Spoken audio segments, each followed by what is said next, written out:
सैकड़ों मुस्लिम महिलाओं की तस्वीरें बिना उनकी इजाजत के सुल्ली डील्स के नाम से एक ऐप पर अपलोड की गई थी। इस मामले में हिंदुओं को निशाने पर लेने वाले वामपंथियों को तब झटका लगा जब मामले का दोषी एक मुस्लिम युवक पाया गया। दोषी तो दोषी होता है, अब उसका धर्म या मजहब से क्या मतलब। लेकिन इस पूरे प्रकरण का दोषी हिंदू मानकर हाय तौबा करने वालों की चुप्पी खलती अवश्य है। TFI पर आपका स्वागत है और मैं दीक्षा नेगी आपको बताने जा रही हूँ सुल्ली डील्स मामले का पूरा सच। सैकड़ों मुस्लिम महिलाओं की फोटो सुल्ली डील्स के नाम से एक ऐप के जरिए वायरल और नीलाम की जा रही थी। जब ये ऐप सामने आया तब दिल्ली महिला आयोग ने सुल्ली डील्स ऐप विवाद में दिल्ली पुलिस को नोटिस भेजा। मामले में सामने आया है कि इस ऐप पर सैकड़ों मुस्लिम महिलाओं की तस्वीरें बिना उनकी इजाजत के अपलोड की गई थी। दिल्ली पुलिस की स्पेशल सेल ने इस मामले में FIR दर्ज कर जांच शुरू की थी। जब जांच हुई तो सुल्ली डील्स मामले में सामने आया है कि इस प्रकरण में हिंदुओं का नाम जोड़ना केवल कुछ मुस्लिमों और लिबरल्स द्वारा हिंदू समाज को बदनाम करने की एक साजिश मात्र थी। अब सामने आया है कि मामले का असल दोषी खुद एक मुसलमान है। खैर, दोषी तो दोषी होता है, उसका धर्म या मजहब से क्या मतलब। लेकिन इस पूरे प्रकरण का सच सामने आने के बाद और ये सामने आने के बाद कि दोषी एक मुसलमान है, इस मामले पर लोगों की चुप्पी बनी हुई है। ये चुप्पी इसी बात का परिचायक है कि क्योंकि वो मुस्लिम है इसलिए वो या तो बेगुनाह है या माफी के काबिल। बुद्धिजीवियों और वामपंथियों की ये चुप्पी ही कुकृत्य को धर्म और मजहब से जोड़कर देखने का कार्य कर रही है। सबसे पहले आपको बताते हैं कि आखिर सुल्ली डील्स क्या है। सुल्ली डील्स GitHub नाम के ओपन सोर्स प्लेटफॉर्म पर बनाया गया एक ऐप था। इसमें मुस्लिम महिलाओं की सोशल मीडिया प्रोफाइल खास तौर पर ट्विटर से फोटो लेकर अपलोड की जाती थी। इसमें 80 से ज्यादा महिलाओं की तस्वीरें उनके नाम के साथ डाली गई थी। हैरानी की बात यह है कि इन फोटोज के साथ उनकी कीमत लिखी गई थी। इस ऐप में टॉप पर लिखा था फाइंड योर सुल्ली।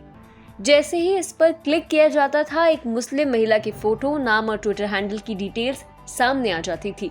इस ऐप का पता तब चला जब लोगों ने ट्विटर पर deals of the day share करना शुरू किया। इसमें महिलाओं के नाम के आगे कीमत भी लिखी गई थी। फिलहाल इसे GitHub से हटा दिया गया है। इस खबर के प्रकाश में आते ही हड़कंप मच गया। लोगों ने सोशल मीडिया के माध्यम से अपना गुस्सा व्यक्त करना शुरू कर दिया। सुल्ली डील्स में मुस्लिम महिलाओं की जानकारी साझा करने को लेकर दिल्ली महिला आयोग ने स्वतः संज्ञान लेते हुए दिल्ली पुलिस को नोटिस जारी किया है।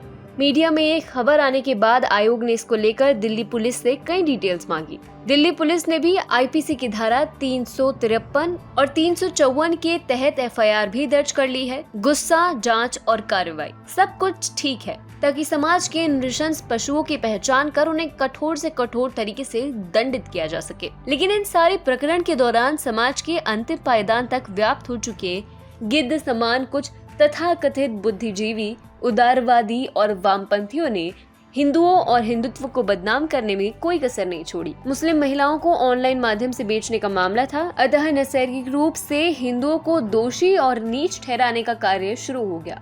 यहाँ तक कि इस प्रकरण और ऐसी मानसिकता की जड़ हिंदू पितृसत्तात्मक समाज को बताया गया। इस हाई प्रोफाइल मामले की जांच के लिए गृह मंत्री अमित शाह को हस्तक्षेप करने के लिए कहा गया। त्वरित गिरफ्तारी न होने पर सरकार और हिंदुत्व तक को कोसा गया। अब जब मामला साफ हो चुका है तो सभी मौन है, मानो जैसे सभी को सांप सूंघ गया हो। कारण इस मामले का दोषी जावेद आलम है। पहले लोगों की निंदा, आलोचना या दंड उनके कृत्यों की वजह से मिलता था, लेकिन हिंदू विरोधी इकोसिस्टम ने इस सिद्धांत को बदल दिया है। अब अगर आप धर्म विशेष से आते हैं तो तथाकथित बुद्धिजीवियों के लिए आप स्वाभाविक रूप से निर्दोष हैं। दोषी साबित हो जाने के बाद भी आप कभी उम्र के आधार पर तो कभी गर्भावस्था के आधार पर माफीनामे के योग्य हैं। लेकिन अगर आप हिंदू हैं तो आप दोषी ही होंगे, कानून और कृत्य चाहे जो भी हो। लेकिन यदि ऐसा ना हो तो भारत की सहिष्णुता और धर्मनिरपेक्षता को उठाकर ये लोग कचरे के ढेर में फेंक देते हैं। अब पूरे मामले में सामने आया है कि 23 वर्षीय जावेद आलम इस मामले का मास्टरमाइंड है। GLA विश्वविद्यालय मथुरा से BTech CSE की शिक्षा उसने प्राप्त की है।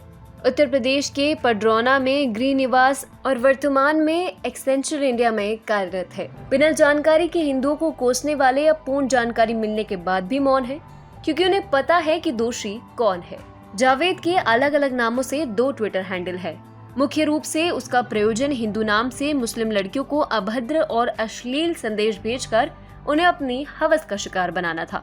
इस कुकृत्य के लिए वह हिंदू ID राजीव@AnonHindu4 का प्रयोग करता था, क्योंकि उसे पता था कि विरोध की किसी भी स्थिति में बदनामी तो हिंदुओं की ही होगी। जावेद की दूसरी आईडी से पोस्ट किए गए संदेशों को देखकर आप उसकी नीच मानसिकता का स्वतः ही अंदाजा लगा सकते हैं। इस शख्स ने हिंदू पर्व जैसे होली, दीपावली के साथ साथ उनके परिवेश और परिधान को भी नग्नता और कामवासना से जोड़ा है। इतना ही नहीं, इस आईडी से वो ऐसी लड़कियों के साथ शारीरिक और यौन शोषण करने की खुलेआम अपील भी करता है। यह स्थिति भयावह है। गलत करना बुरा है, लेकिन किसी दूसरे के नाम और पहचान का गलत इस्तेमाल कर गलत करना और भी ज्यादा बुरा है। यह आपके पाप और मानसिक दिवालियेपन का प्रदर्शन है। आप इससे नीचे नहीं गिर सकते, क्योंकि सबसे नीचे यही है। इससे निकृष्ट एक ही अवस्था है जो आप दोषी को बचाने के लिए तथाकथित बुद्धिजीवी और उदारवादी का तमगा लिए इसका आरोप किसी निर्दोष या एक सभ्य समुदाय पर मर दे। इस मामले में बुद्धिजीवियों का हिंदू समाज के प्रति बेवजह विरोध और मुसलमान अपराधी के प्रति उनकी चुप्पी यही दर्शाती है।